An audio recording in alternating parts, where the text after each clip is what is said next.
ప్రజలారా అందరికీ జై శ్రీరామ్. జై జై శ్రీరామ్. తెలంగాణలో డోల్ మోగింది. ఏం డోల్ అనుకుంటా ఉన్నారా? ఏదైతే గ్రామ స్థాయి ఎన్నికలు అయితే ఉన్నాయో దాని డోల్ బాజా మోగింది. కుర్చీకి ఒక బందుకు బంధువులు, ఒక బందుకు ఏంది మన సీనియర్ కార్యకర్తలు, అంటే మా అన్న మా సారు అనుకొని షాతి గుద్దుకునేటువంటి కార్యకర్తలు అటు చూడు కుర్చీకైతే ఎట్లా గుంజుతాడు. మావాడు భలే ఏటింగ్ చేసిన కుర్చీని కూడా. ఇది ఎంపీడీసీ కుర్చో, జెడ్పీడీసీ కుర్చో, సర్పంచ్ కుర్చో, ఏదన్నా కుర్చీ కానీ ఈ రకంగా ఒక బందుకు ఎమ్మెల్యేకి సంబంధించినటువంటి, ఎందుకంటే ఈ కుర్చీకి అధికారులు ఎవరు అని నిర్ణయించే దేవుడు ఎమ్మెల్యే, అంతేనా కదా? అప్పుడు ఇటు ఒక బందుకు ఆ ఎమ్మెల్యేకి సంబంధించిన బంధువులు గుర్తొస్తా ఉంటారు. ఒక బందుకు సీనియర్ మోస్ట్ కార్యకర్తలు, ఎమ్మెల్యేనే మా దేవుడు అని నెత్తి మీద తిరిగిన వాళ్ళు. కానీ అది ఇక డబ్బుల కుప్ప ఉన్నది కదా, టకీమ్ అని పాడేసి సర్పంచ్ ఇదేంది మనోడు వేసింది కదా, సర్పంచ్ నేనే ప్లస్ కోటి ఇస్తా కథం అయిపోయా. సర్పంచ్ నేనే, జెడ్పీటీసీ ఏదన్నా కానీ ఇక కోటి ఇస్తా నేనే సారు కథం లిస్ట్ మీదకెళ్ళి దిగచ్చే. ఈ నెత్తినొప్పి ఉండదు ఇక, ఇంకేముంటది ఇక. కట్టలు వాడేసే కోటి అంటే తెలుసాంచి తీసుకొచ్చి ఇచ్చేస్తే కథం సర్పంచ్ నేనే ఏకగ్రీవంగా. పంజాబ్లో కూడా చూసాం 2 కోట్లకు విలేజ్ వాళ్ళు ఏకగ్రీవంగా ఎన్నుకున్నారు. ఇంకా ఆడ పోటీ గీటి ఏం లేదు. ఇక మన తెలంగాణలో ₹1 ఇచ్చేంత స్తోమత మనకైతే లేదని మనకు తెలుసు. కాకపోతే ఎగ్జాంపుల్గా ఈరోజు ఇది తెరసాటు వ్యాపారం జరుగుతుంది, అది ముమ్మాటికి వాస్తవం. చూసుకుంటే మరి ఏ జిల్లాలకు అలాగే మొత్తానికి తెలంగాణ రాష్ట్ర వ్యాప్తంగా ఎన్ని జెడ్పీటీసీ స్థానాలు ఉన్నాయి, ఎన్ని సర్పంచ్ స్థానాలు ఉన్నాయి, ఎన్ని ఎంపీ మన సంబంధించినటువంటి ఎంపీటీసీ వార్డ్ నెంబరు, ఈ రకమైన స్థానాలు ఎన్ని ఉన్నాయి. నిజంగా మనకు 10 ఏళ్ల పాలన కేసీఆర్ చేసిండు, 22 నెలల పాలన రేవంత్ రెడ్డి చేసిండు. ఎవరి పాలన బాగున్నది? మరి నాయకులను చూసి ఓట్లు వేయాలన్నా, వాళ్ళు ఇచ్చిన వాగ్దానాలు చూసి ఓట్లు వేయాలన్నా, లేకపోతే మనిషిని చూసి మనస్తత్వాన్ని చూసి ఆయన చేసే పనులను చూసి ఓట్లు వేయాలన్నా? అది ప్రజలారా మీరు గుర్తుంచుకోవాలా. ప్రతి ఒక్కళ్ళు నమ్మించి ద్రోహం చేసిన వాళ్ళు మాత్రము జీవితంలో కూడా క్షమించకూడదు. ప్రజలు చాలామంది ఎన్నికలు రాగానే అది ఎమ్మెల్యే ఎలక్షన్లు కావచ్చు, ఎంపీ కావచ్చు, ఎమ్మెల్సీ కావచ్చు, స్థానిక ఎన్నికలకు ముమ్మరంగా ఉంటుంది. అటు మనోడే, మన చుట్టపోడే, మన కులపోడే, ఇసొంటి అన్నీ పక్కకు పెట్టేసేయాలి. అటు ఏ కులమైనా కానీ మనిషి ఎటువంటి వాడు. ఫస్ట్ ఆఫ్ ఆల్ మన గ్రామ స్థాయి సర్పంచ్ ఎలక్షన్లకు ఆ మాట మనం చూడాలి. ఎందుకంటే గ్రామాలను 5 ఏళ్ళు బాసుగా పాలిస్తారు వాళ్ళు. రాత్రి కాగానే రోడ్ల పొన్న లైట్లు ఉంటాయి, మూలరల్లా చెత్త చెదారం నిండిపోయి గబ్బుగా ఈగలా తగులుతాయి, మూలలు తీసేటోళ్ళు ఉండరు.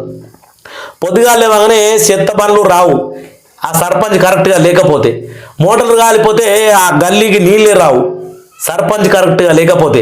ఎందుకంటే మరి మీకు బీరు బిర్యానీ ఆ ఓటుకు 1000-2000 ఇచ్చి గెలిచినటువంటి సర్పంచ్ 5 సంవత్సరాలు మిమ్మలను దోసుకొని ₹1 ఇక ఏమున్నది డైరెక్ట్ మానవుడు పెట్టినారు. నువ్వు భారీ పెట్టినవరా నాయన.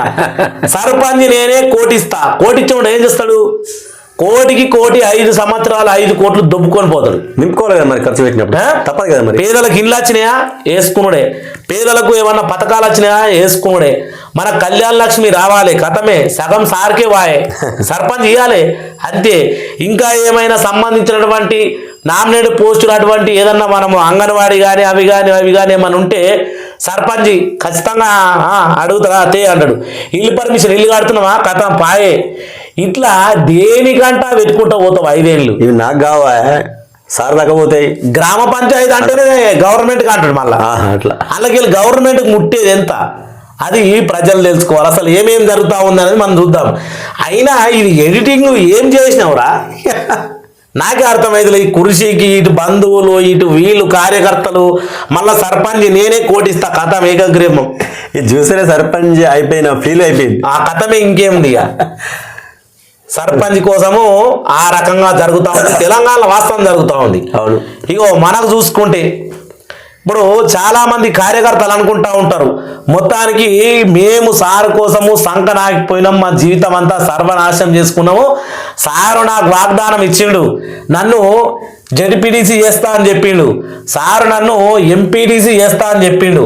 ఎందుకంటే ఎంపీటీసీలలో గెలిచినావు అనుకో ఎంపీపీ అవుతావు భయ్, నువ్వు మొత్తానికి నన్ను గెలిపించు, ఎమ్మెల్యేగా సార్ని గెలిపించినావు, మీ అన్న అనుకో, కొందరు అన్న అంటారు, కొందరు సారు అంటారు, కొందరు ఇంకోదో అంటారు, ఇక గెలిపించే అరే నాయన అయితే కష్టపడు, సర్పంచ్ ఎలక్షన్లు వస్తేనే నేను సర్పంచ్ చేస్తా రూపాయి తీసుకోకుండా, నేను పిలిపిస్తే మన కార్యకర్తలు మొత్తం రాత్రి పగలు నేను సర్పంచ్ గెలిపించాక నిద్ర ఓరు.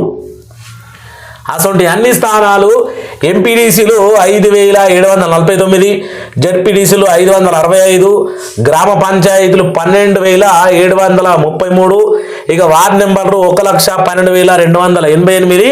ఈ రకమైనటువంటి 4 పదవులు. ఇందులో వార్డు నెంబర్కు మించి ఏం రావు, కానీ సర్పంచ్ గ్రామ పంచాయతీ బాసు, ఎంపీటీసీలు ఇక వాళ్ళకి ఏ రకంగా ఉంటుందో కూడా తెలుసు, ఇక జెడ్పీటీసీలు అయితే వీళ్ళు మండల బాసులు.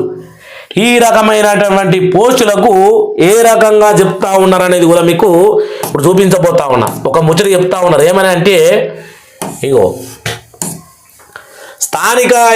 స్థానిక పోరుకు సైరన్ మోగింది, షెడ్యూల్ విడుదల చేసిన రాష్ట్ర ఎన్నికల కమిషనర్. తక్షణమే అమల్లోకి ఎన్నికల కోడ్. ఇలా ఎన్నికల కోడ్ అమల్లోకి వచ్చింది, అందరూ జాగ్రత్తగా ఉండాలి. అమాయక ప్రజలు, ఎందుకంటే మీకు తెలియక ఏదో కొన్ని చేరాని పనులు చేస్తే మళ్ళీ లేనిపోని కేసులు అవుతాయి, అది మీరు గుర్తుంచుకోవాలా. ఇక తొలుత మండలాలు, జిల్లా పరిషత్ ఎన్నికలు, అలాగే 2 దశల్లో అక్టోబర్ 23, 27 తేదీల్లో నిర్వహణ. నవంబర్ 11 నాడు ఎంపీటీసీ, జెడ్పీటీసీ స్థానాల కౌంటింగ్. ఆ రోజే జెడ్పీటీసీ బాసులు, ఎంపీటీసీలు ఎవరన్నది అవి తెలిసిపోతుంది నవంబర్ 11 నాడు. ఇక 3 దశలు జరగనున్న పంచాయతీ ఎన్నికలు అక్టోబర్ 31, అలాగే నవంబర్ 4, 8 తేదీలుగా పల్లెపోరు అంటే పంచాయతీల. ఆ రోజే మనకు పంచాయతీ ఎన్నికల ఓటింగు. ఆ రోజే మనకు అక్టోబర్ నుంచి మొదలయ్యి నవంబర్ 11 నాటికి, నవంబర్ 11 వరకల్లా సర్పంచులు కూడా ఎవరని పటాపంచలు అయిపోతుందో తెలిసిపోతుంది. ఇక ఇంకోటి మనకి ఏమిస్తా ఉన్నారంటే వీడి గురించి చెప్పుకోవాలి. ఇక మనం అనదంగా 24,000 పదవులు, బీసీలకు 42% కోటా బొనాంజా. బీసీల కోసము మొత్తానికి సర్వం వడ్డించిన 3 పార్టీలు, ఒక్కొక్కరు కాదు, సర్వం వడ్డించి బీసీ వర్గాన్ని కొండనెత్తుకొని కూర్చున్నారు. ఇప్పుడు ఎందుకోసం అనేది మీకు వివరిస్తావురిగా. అన్ని స్థాయిల్లో కలిపి మొత్తం 55,000 పైగా స్థానిక పదవులు. గతంలో కంటే 2,402 సర్పంచ్ పదవులు పెరిగే అవకాశము. వార్డు సభ్యులుగా కూడా అనదంగా 20,000 మంది బీసీలు వార్డు నెంబర్గా. అంటే అన్న ఇప్పుడు నాకు అనిపిస్తూ ఉంది ఈ మాట బట్టి, బీసీలు అంటే వార్డు నెంబర్లకు, సర్పంచ్లకు, ఎంపీటీసీలకు, ఇంకా మున్సిపాలిటీ కొన్ని రాబోతూ ఉంటాయి కదా, వీటన్నిటికీ మన బీసీ వర్గము సరిపోతుంది. ఎస్, అంతేనా? తప్పకుండా. అంటే బీసీ వర్గం ఉండేది పల్లెల్లో, మురికి కాలువల్లో ఇదే ఉండాలా. మరి ఎమ్మెల్యేలు, ఎంపీలు, ఎమ్మెల్సీలు అందరి వాళ్ళు ఉండాలి, వాళ్ళే ఉంటారు. ఇక మొదటి నుంచి ఉంటారు కదా, ఇక ఎప్పటికీ ఎమ్మెల్యే ప్రదేశంలో ఎమ్మెల్యేలు అయితే ఉంటారు, వాళ్ళ కొడుకులు, వాళ్ళ తాతలు, తండ్రులు వాళ్ళకే ఉంటుంది అన్నట్టు. ఈ బీసీలు చిన్న ప్రజల కాడ ఉండాలన్నట్టు, వాళ్ళే ఎమ్మెల్యేలు ఉంటారు. మంత్రులు ఉండాలి, మంత్రులు, ఎమ్మెల్యే టికెట్ ఉండాలి, మళ్ళీ ఎమ్మెల్యేలు వాళ్ళే అవుతారు అన్నట్టు. బీసీలకు ఏం తెలుస్తుందా? ఏం తెలియదు. రమ్మంటే వస్తారు, పొమ్మంటే పోతారు, అంగమంటే అంగుతారు, పనమంటే పంటారు, కూసమంటే కూర్చుంటారు, లేవమంటే లేస్తారు, అంతే అంతే. నన్ను బెబ్బే తెలియదు మనకు, అంతే. ఈ బీసీలకు సోదరయ్యా మనకు వాడుకొని వదిలేస్తున్న సంగతి. ఈ రాజకీయ పార్టీలు అన్ని బీసీలను వాడుకుంటున్న సంగతి తెలియదు. అసలు బీసీలు లేకపోతే, కార్యకర్త లేకపోతే ఏ పార్టీ కూడా ఉండదు. బీసీలు అంటే కార్యకర్తలను కాదు, కార్యకర్తలలో అన్ని వర్గాలలో ఉన్నారు, కాకపోతే బీసీ వర్గం ఎక్కువ ఉన్నది. ఎస్, అది వాస్తవమైన విషయం. మరి బీసీ వర్గం ఎక్కున్నప్పటికీ వీళ్ళు ఏం చేసారు, ఇప్పుడు బీసీలకు సంబంధించినటువంటి ఓట్లు వాళ్ళ వైపు మలుపుకోనికి ఈ బీసీ యొక్క రిజర్వేషను, బీసీల రిజర్వేషను 42% అని కొట్లాడింది ఎందుకోసం, మన గురించి కాదు, వాళ్ళ పార్టీ పబ్బం గడుపుకోనికి, పల్లెటూర్లలో కూడా వాళ్ళ పార్టీ జెండా ఎగరనికి. మరి ఎమ్మెల్యేలలో సీఎం రేవంత్ రెడ్డి, ఉత్తమ్ కుమార్ రెడ్డి, ఇంకా ఈయన పేరేంది మన శ్రీనివాసరెడ్డి, మా అత్తదేమే పొంగులేటి శ్రీనివాసరెడ్డి, ఇట్లా మొత్తము ఇప్పుడు బీఆర్ఎస్ కావచ్చు, బీజేపీ కావచ్చు, ఇటు కాంగ్రెస్ కావచ్చు, ఏ పార్టీని అన్నా చూసుకోండి, మొత్తానికి తెలంగాణలో ఉన్న 119 మంది నియోజకవర్గాల్లో రెడ్డిలు, రావులు, కమ్ములు, కాపులు సంబంధించినటువంటి వాళ్ళు ఎంతమంది ఉన్నారు, తర్వాత బీసీ వర్గంకు ఆ కింది పై వాళ్ళు ఎంతమంది ఉన్నారు, అదొకసారి లిస్ట్ ఇవ్వాలి. అట్లనే మనకు సంబంధించినటువంటి అసెంబ్లీ స్థానాల్లో మనకు సంబంధించినటువంటి ఏదైతే సచివాలయం జాబుల్లో, సచివాలయం పోస్టులల్లో ఎంతమంది ఉన్నారు బీసీ వర్గానికి సంబంధించిన వాళ్ళు, గవర్నమెంట్ పదవులలో పెద్ద పెద్ద పదవులలో కూడా ఐఏఎస్లు కానీ, ఐపీఎస్లు కానీ, ఇప్పుడు సిఐలు, ఎస్ఐలు సంబంధించిన వర్గాలలో కూడా బీసీ వర్గాలు ఎంతమంది ఉన్నారు, ఇవి కదా మీరు చెప్పాల్సింది. వార్డు నెంబర్లు 20,000 మంది పెరిగినాయట బీసీలకు. అంటే మేము బీసీలు వాళ్ళము వార్డులల్లో ఉండి ఈగలను దోమలు దొప్పుకుంటా ఉంటే మీరు ఎమ్మెల్యే కోట, ఎమ్మెల్సీ కోట, మీ గన్మెన్లు ఇవి అవి, ఒక ఎమ్మెల్యే జీతము నెలకు 2,60,000 మనలో ఇరువైనా మళ్ళీ ఫిర్యాదులకు. మనలో 20,000 మంది బీసీలు పెరిగిన వర్గాలు అంటే మనల్ని పొంగిపోతాయి కదా మన బీసీలు మనం అన్నట్టు. ఇప్పుడు నువ్వు తెల్లానం తినటోనివి జర ఒక్కనాడు బిర్యానీ పెడితే నీకు ఎట్లుంటుంది, అది ఎట్లుంటుంది చెప్పు.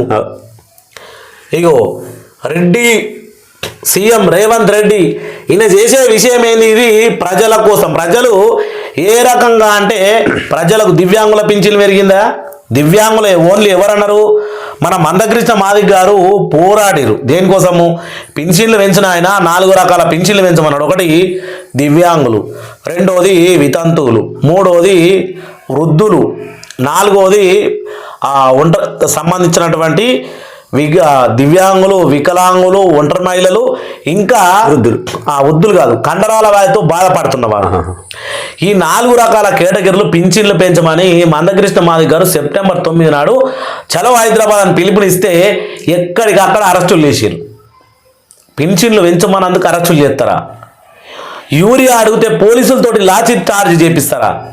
అంటే తెలంగాణలో ఎవడు అడిగేటోళ్ళు లేదంటే ఇదే బీసీ వర్గం అడిగితే మీ ఏ పార్టీ 3 పార్టీలు కూడా తలకాయ ఏడబెట్టుకోవాలని కూడా మీకు అర్థం కాదు.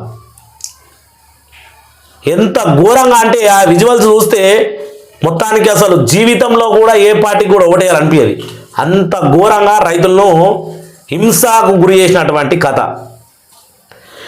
అధికారంలో ఉన్న కాంగ్రెస్ని అడిగితే సెంటర్లో ఉన్న బీజేపీ చేసిందంటారు, సెంటర్లో ఉన్న బీజేపీని అడిగితే మీ రాష్ట్ర గవర్నమెంట్ ముందుగాలనే మీకు మెట్రిక్ టన్నుల ఎరువులు కావాలి అని ముందే మీకు సంబంధించినటువంటి డాటా మెయింటైన్ చేయలేదు అని అక్కడ కేంద్ర ప్రభుత్వం చెప్తా ఉంటుంది. అసలు సెంట్రల్ గవర్నమెంట్ అడగన్నా, రాష్ట్ర గవర్నమెంట్ అడగన్నా, ఎవరిని అడగక, ఎవరిని నిందించక రైతులు నష్టపోయి ఇవాళ తెలంగాణలో. ఎవరిని అడుగుతాడయ్యా నాకు అర్థం కాదు. మరి కేసీఆర్ కూడా చేసిన 10 ఏళ్ల పాలన ఎప్పుడు కూడా యూరియా బస్తా కొరత రాలే, ఒక్క యూరియా బస్తా కోసం మన వాళ్ళు పాట రాయలే. లంగ పనులు చేసిందా, లుచ్చ పనులు చేసిందా, మరి ఫామ్ హౌస్కే పరిమితమై మంద అయినా తెలియదు. కానీ బయటకు అయితే ఈ రకమైనటువంటి రైతుల కోసం అయితే రాలేదు. ఇప్పుడు లంగాని కష్టంగా అంటాం, లుచ్చాని కష్టంగా అంటాం. చేసినవని కూడా మనం వస్తే అన్నం కూడా ఉంటుంది, మంచిగా చెడు కదా. మరి ఏనాడు కూడా రైతులకు ఆయన ఉన్నప్పుడు జరిగిందంటే జరగలే. మరి నువ్వు వచ్చిన తర్వాత ఏం పెంచినావు? కేసీఆర్ పెంచిన పింఛన్లే జరుగుతూ ఉన్నాయి, మరి నువ్వు పెంచిన పింఛన్లు ఏమైనా ఉన్నాయంటే ఏం పెంచినావు? ఉచిత బస్సు పెట్టినావు, 200 యూనిట్ల కరెంటు పెట్టినావు, అంతకు మించి డబల్ గుంజుతా ఉన్నావు. ఇంకా మనం చూసుకుంటే ప్రజలారాయణ చూసుకోరు, 4,639 కోట్లు తెలంగాణ తల్లి విగ్రహం మార్పు కోసము, 996 కోట్లు, ఇవేమో మొత్తం ఏమేమి మార్చిండు. టీఎస్ నుంచి టీజీ మార్పు కోసము 1,771 కోట్లు, కార్యాలయాల మార్పు కోసం 461 కోట్లు, ఇన్విటేషన్ పేర్ల మార్పు కోసం 842 కోట్లు, అడ్వర్టైజ్మెంట్ కమిషన్ పేర్ల మార్పు కోసం 563 కోట్లు, పోలీస్ సెక్యూరిటీ పేర్ల మార్పు కోసము 5 కోట్లు. ఈ విధంగా ప్రజాపాలన పేరుతోటి ప్రజాధనం వృధా చేసిండు. మరి అదే ప్రజలకు నువ్వు దివ్యాంగులకు, రైతులకు పంట నష్ట పరిహారమో ఇదో అదో ఏదో చేదోడుగా వాదోడుగా ఇస్తావంటే ఏమిస్తావు నువ్వు? ఏదైతుంది నీతోటి? తెలంగాణ ప్రజలకు ఏం నమ్మకం ఇవో? ఈయన వాళ్ళని మాట్లాడతారా ఇట్లా? ఉమ్మడి పాలనే బాగుంది, ఒకసారి జరిగాయన్న. దీని గురించి ఎంతమంది కొట్లాడారు, ఎంతమంది ప్రాణాలు పోయినాయి ఈ యొక్క రాష్ట్రం ఏర్పాటు కోసం. ఈయన ఏమంటాడు? ఉమ్మడి పాలనే బాగుంది, తెలంగాణ వచ్చినాక నష్టపోయినాము. ఈ అభిప్రాయము అందరిలోకి వచ్చిందట. ఉమ్మడి రాష్ట్రం ఆదాయం బాగుండేది, ఇప్పుడు 4,000 కోట్లకు తక్కువ వస్తున్నాయి. ఆర్థిక ఇబ్బందులు తలెత్తున్నాయి, సమస్యలు పరిష్కరించలేకపోతున్నాం. కాంట్రాక్టు అవుట్ స్టోరింగ్ వారిని రెగ్యులేషన్ చేయలేకపోతున్నాం. ఉద్యోగుల భేటీ సందర్భంగా సీఎం రేవంత్ రెడ్డి యూపీఎస్సీ ఇంటర్వ్యూలకు సైకిల్ వేసిన వారికి సతర్క కార్యక్రమాల్లోనూ ఇదే తరహా మాట్లాడిన ముఖ్యమంత్రి. అంటే ఉమ్మడి రాష్ట్రంగా ఉన్నప్పుడు బాగుందని పోరాడినమా, లేదు మన రాష్ట్రం మనకు వచ్చిన తర్వాత నిధులు మనే, నియామకాలు మనే, పెత్తనం మనదే, అంతా మనదనే పోరాడినమా? ఏంది ఈ భాగవతమం? ఇదైతే చాలా బాధాకరమన్న. సోనియా గాంధీ తెలంగాణ బిడ్డలు నువ్వు నా బిడ్డలే అని, మీకు కావాల్సింది తెలంగాణ నేను ఇస్తున్నాను ఆమెనే సంతోషంగా, వాళ్ళు కూడా తెలంగాణలో ఉన్న ప్రజలు నా బిడ్డలే, వాళ్ళు బాధపడద్దు అని చెప్పేసి ఆమె సంతోషంగా తెలంగాణ ఇచ్చి మీరు బతుకుండి బిడ్డ అని ఆమె చెప్తే రేవంత్ రెడ్డి గారు అట్లా మాట్లాడితే ప్రజాపాలన ఇదేనా? సరేనే, ఇప్పుడు మనం అనుకుందాము తెలంగాణ ఉమ్మడి ఆంధ్రప్రదేశ్గా ఉన్నప్పుడే బాగుండే.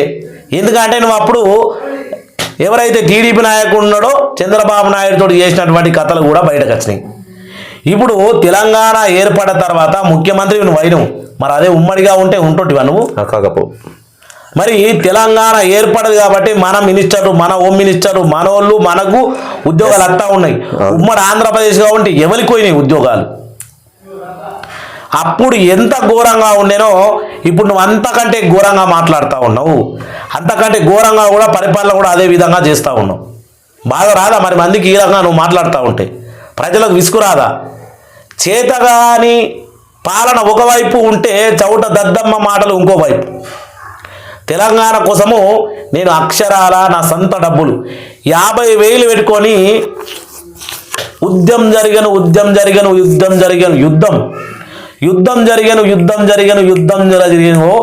తెలంగాణలో బిడ్డల పోరుల యుద్ధం జరిగను అని పాట రాసినాను. మాసంటి కళాకారులకు నువ్వేమన్నా గుర్తింపని ఇచ్చినావా? నువ్వు ఎంత బాధతో రగిలింది నీ మనసు. వచ్చిన కనీసం 22 నెలల పాలనలో నువ్వు ఎంతమందికి అమరవీళ్లకు కనీసం యాది చేసుకున్నావు? ఒక్కనాడైనా యాది చేసుకోలే. ఇప్పుడు ఉన్నటువంటి ఉద్యమం చేసినటువంటి కొంతమంది కళాకారులకు ఉద్యోగాలు ఇస్తాం కేసీఆర్ మోసం చేసిండు. ఆయన ఎవడు? రసమాయి బాలకృష్ణ. వాడు చేసిన భోగ్పాన్లకు కొంతమంది కళాకారులకు సీనియర్ కళాకారులకు కూడా ఉద్యోగాలు రాలే. ఎవడో లట్టుపుట్టు కానీ వచ్చినాయి, సరే వాళ్ళు కూడా మనోళ్ళే, అయినా కానీ సీనియర్గా జిల్లాల వారిగా ఉన్న వాళ్ళకు కూడా ఇప్పటికి కూడా రాలే. అది మీరు వచ్చినాక ఇస్తామని చెప్పారు, కానీ ఇప్పటికి కూడా లేకపోయా. ఇక నువ్వు చేసినటువంటి కథలు ఈ రకంగా ఉన్నాయి. ఇంకా చెప్పుకుంటూ పోతే ఇగో మొన్ననే ఆడబిడ్డలకు నువ్వు చేసినటువంటి నయవంచక చూపిస్తే బతుకమ్మ చీరలు కొందరికి అని చెప్పినావు. గతంలో కేసీఆర్ ప్రభుత్వం బతుకమ్మ పండుగ మహిళలందరికీ చీరలు పంపిణీ చేసేది, కానీ రేవంత్ ప్రభుత్వము దసరా సందర్భంగా, దసరా అయ్యా మేము ఇవాళ వీడియో తీస్తున్నాం, రేపు అప్లోడ్ అవుతుంది, కానీ దసరా 2 రోజులే ఉన్నది. నువ్వు దసరాకు చీరలు అని చెప్పిన వీడ ఎటువైనది? ఇగో దసరా సందర్భంగా మహిళా సంఘాల సభ్యులకు మాత్రం ఇందిరమ్మ చీరలను పంపిణీ చేసేందుకు సిద్ధమైంది. ఈ నెల 23వ తేదీ నుంచి ఈ చీరల పంపిణీ చేసేందుకు ప్రభుత్వం నిర్ణయించింది. ఏడబెట్టిన చీరలు మరి దాదాపు 1000 నుంచి 1,500 కోట్ల రూపాయలు ఖర్చు పెట్టి చీరలు ఇస్తాము అని చెప్పినావు. ఆ చీరలు ఏ గోదాంలో పెట్టినావు? ఏ పందులకు, ఏ నక్కలకు, ఏ కుక్కలకు, ఏ అడవి జంతువులు రాకుండా రైతులకు కట్టుబందు కడతా ఉన్నావా? తిరుగులే తెలంగాణకు అడగరా మరి? అవునన్నా, తెలంగాణ సద్దుల బతుకమ్మ నిన్న అయిపోయింది. నిన్నటి వరకు అందరికి వాళ్ళకన్నా ఇద్దరేమో, కనీసం ఆ డ్వాకరా గ్రూపులలో ఉన్నోళ్ళకన్నా ఇద్దరమని వాళ్ళు కూడా చూసారు. లట్టు లేదు పొడి లేదేమో అన్నట్టు అది అరిలే కొడుకు లేదు దాన్ని ఏమంటారేమే అరిలేదు శివలేదు కొడుకు పేరు గోవింద. అట్లా కాదు ముచ్చనది. కొనలేదు మొదలలేదు కొడుకు పేరు గోవింద అన్నాడు. కొనలేదు మొదలేదు, అది అసలు లగ్గమైందో పోయిందో కాలేదు, కానీ నా కొడుకు పుట్టగానే గోవింద అని పెడతానట.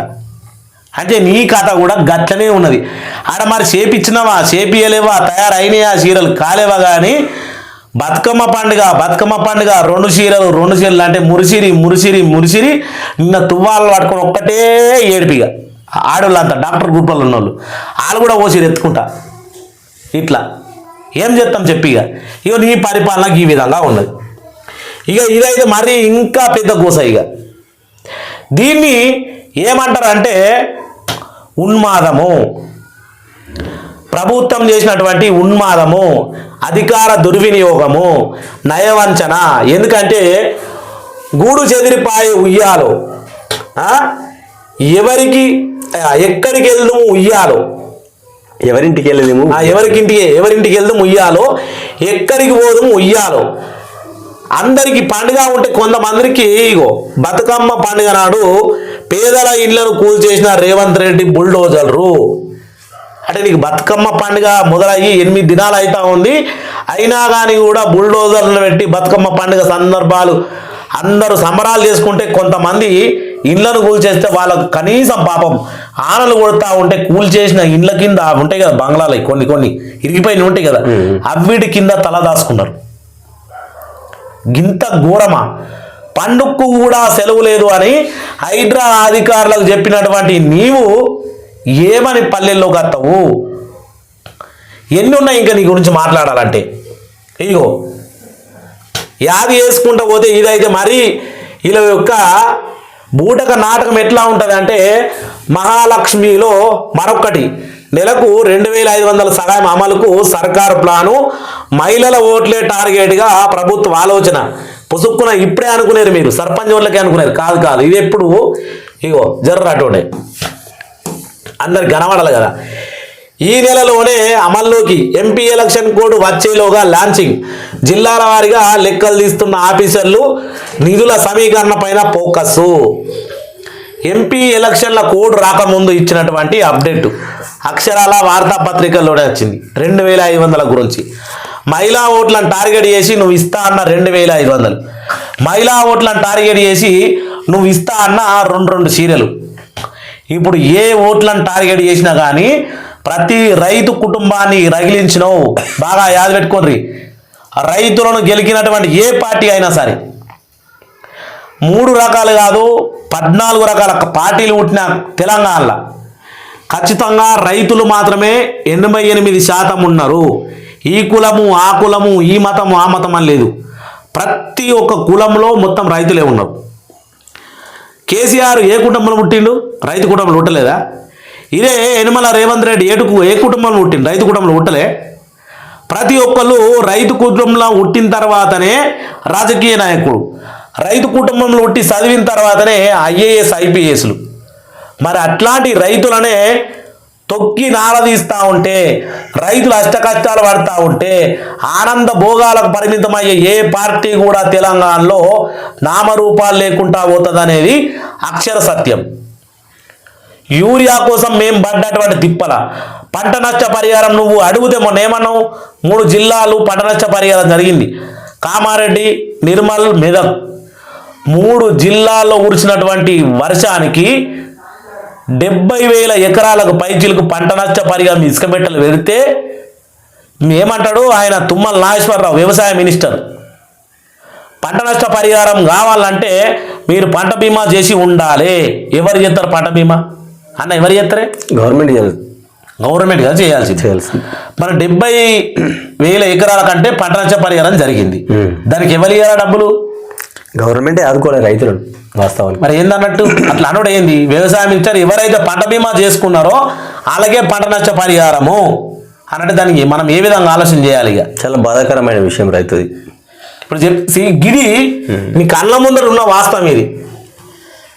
ఎన్నికలు ఎంపీ ఎలక్షన్ కోడ్ వచ్చేలోగా లాంచింగ్ చేస్తాము, లెక్కలు తీస్తున్నాము. 2500 మహిళా ఓట్లే టార్గెట్. ఎటువైపు మరి ఆ 2500ది?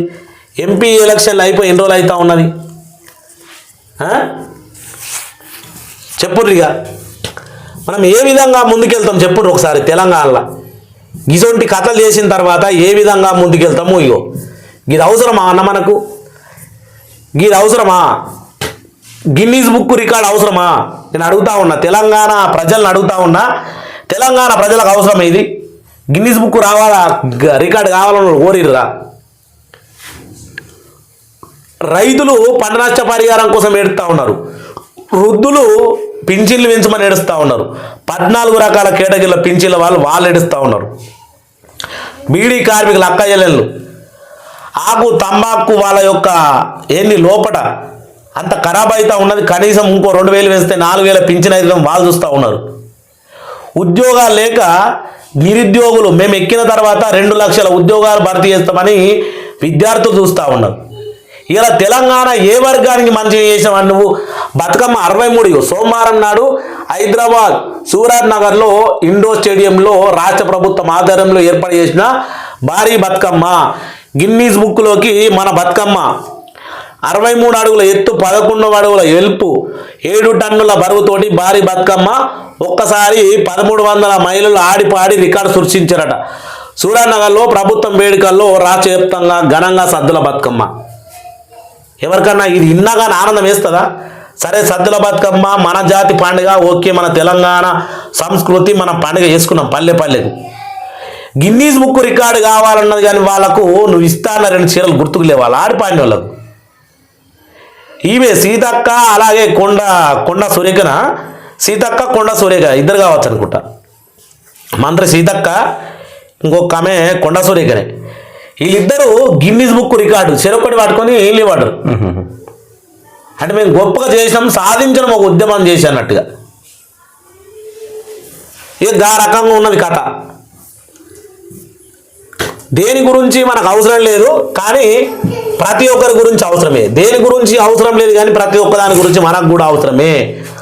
ప్రతి ఒక్కటి ఏదైతే వీళ్ళు ఇచ్చినటువంటి అసెంబ్లీ ఎలక్షన్లో ఇచ్చిన హామీలు ఏమైనాయి, ఎంపీ ఎలక్షన్లు ఇచ్చినప్పుడు హామీలు ఏమైనాయి, అలాగే మనకు ఎమ్మెల్సీ ఎలక్షన్లో కూడా అప్పుడు హామీలు ఇచ్చారు ఏమైనాయి, తర్వాత ఇప్పుడు స్థానిక ఎన్నికలు వచ్చినాయి.